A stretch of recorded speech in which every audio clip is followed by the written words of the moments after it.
मुश्तरका इजलास बुला लिया गया और मुश्तरका इजलास के सामने बहुत सारे बिल आएंगे, लेकिन एक बड़ा जो सियासी इम्तहान पाकिस्तान तहरीक इंसाफ ने ख़ुद अपने लिए खड़ा किया है वो है EVMs और internet voting for overseas Pakistanis. इन दोनों के लिए एक बहुत मुनासिब रास्ता ये था कि अपोजिशन से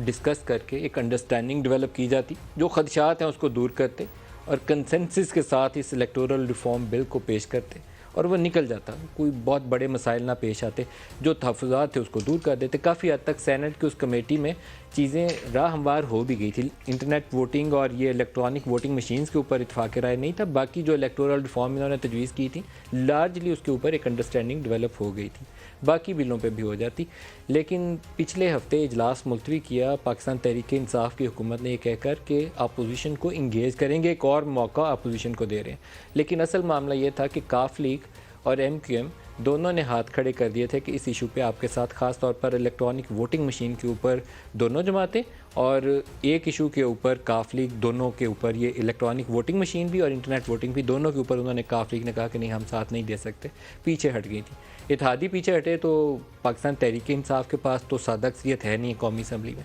इन्होंने मुश्तरका इजलास ही पोस्टपोन कर दिया कि वहाँ नंबर्स पूरे नहीं होंगे।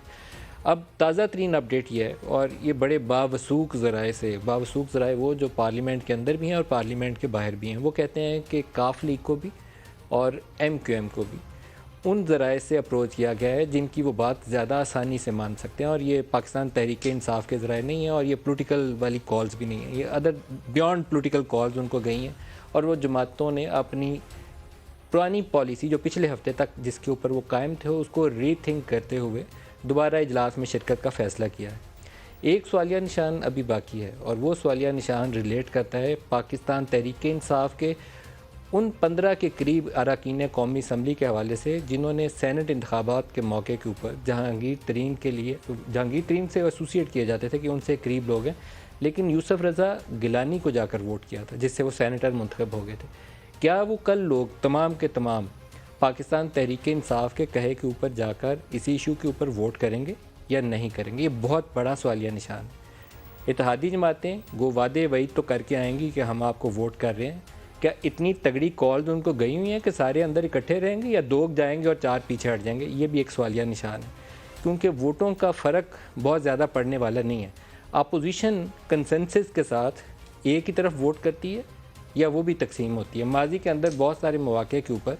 एन मौके के ऊपर पाकिस्तान पीपल्स पार्टी को कभी एक इशू हो जाता रहा, कभी दूसरे को इशू हो जाता रहा और कुछ लोग पीछे हट जाते रहे, जिससे इनकी जितनी ताकत हाउस के अंदर नज़र आनी चाहिए थी वो कभी भी उसका मुजाहरा करने के लिए PDM या अपोजिशन मुश्तरका कभी भी उसके लिए अपनी वो ताकत का मुजाहरा कर नहीं पाई कामयाबी से। कल दोबारा रोज़े इम्तहान है पाकिस्तान तहरीक इंसाफ की कोलिशन के लिए भी और अपोजिशन के भी जो ताकत है उसके लिए भी। जो कल कामयाब है उसका आइंदा के लिए सियासी सफ़र जो है ज़्यादा अच्छे और मजबूत तरीके से आगे बढ़ने के काफ़ी कवी इम्कानात होंगे। दूसरा कल बड़ा अहम इम्तहान होगा मरीम नवाज़ के लिए। मरीम नवाज़ का केस कल इस्लामाबाद हाई कोर्ट के सामने जाएगा और उस एफिडेविट जो GB के फॉर्मर चीफ जस्टिस ने दिया, राना शमीम साहब ने, कल अगर अदालत में वो पेश होता है, क्योंकि ये बिग गिफ है जिसके मुतल्लिक़ हमारे पास कुछ भी अपडेट नहीं है, हम खला में देख रहे हैं कि वो एफिडेविट बना, बयान हल्फी तस्दीक हुआ, लेकिन वो पेश कहाँ हुआ? उसके ऊपर आज कॉन्टेम्प्ट प्रोसीडिंग शुरू हो गई और कल उसका भी पता चलेगा कि पेश होता है या नहीं होता, और जज साहब उसके ऊपर कुछ भी पोजीशन ले सकते हैं, ये उनका इख्तियार है, स्वाबदीदी इख्तियार है। तो कल का दिन बहुत सारे लोगों के लिए सियासी अहमियत का हामिल होगा।